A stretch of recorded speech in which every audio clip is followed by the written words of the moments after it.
One thing I've learned about the US and other imperialist and colonizing nations is that they love to put their foot on other people's neck and then act shocked when they fight back. Any nation that tries to employ a system other than the United States capitalistic system, we will automatically cut them off, sanction them, put our foot on their neck, don't give them access to the US economy and the rest of the world, and then we will look at them and say, haha, look, they failed, that doesn't work, their system doesn't work. Growing up as a white Christian conservative in the United States, ever since I was a kid, I was taught to have this blinding, unwavering loyalty, fealty to Israel.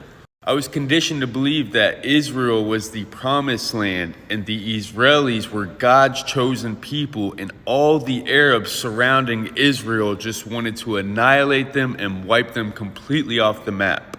We were taught that Muhammad was a false prophet and those who were worshiping to Allah were worshiping to the wrong God.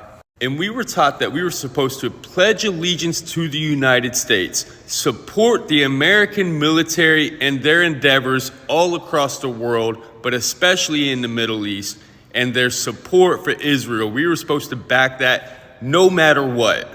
And to question anything would be un-American. But now that I'm older and we have access to the world at our fingertips and I can see with my own two eyes what is going on, I began to question everything. I realized that we bought the lie that Western media propagates to us. We bought the lie that the American church or the Western church propagates to us. I don't believe in the duality of the world. I don't believe that we are good, that America's good, that Christians are good, that Jewish people are good, and that Arabs and Muslims are bad and evil. We've always been taught that Arabs, Palestinians, Iraqis, Iranians, they're jihadists, they're terrorists, they're thugs, they're predators, they're savages. These are the words that we've always used to describe human beings. We are taught that Israel has the right to self-defense, that they are morally superior in this battle. But I now realize that he who controls the media controls the masses, and Israel has the power to not only control the narrative, but to control the way that the war is fought.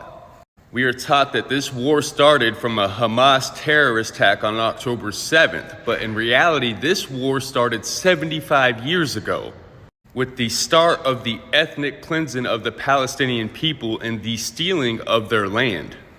And we're supposedly the wealthiest nation in the world, but we've got millions in prison, we've got millions on the street homeless, we got millions without health care. And we say to the rest of the world that we're morally superior and our system's the best. And when our own people begin to question it and speak out against it, we are told that we are unpatriotic and un-American. And if we don't like it, go to those other countries whose system doesn't work because America has her foot on their neck. I've had to do so much deconstruction and deprogramming of everything that I've ever been taught, everything that I've ever been indoctrinated with living in the South of the United States. We love to say that we are all human. We claim that all lives matter, yet we're still supporting the bombing of innocent civilians. I've said it since day one, and I'll say it again. I will always stand on the side of the oppressed and free Palestine.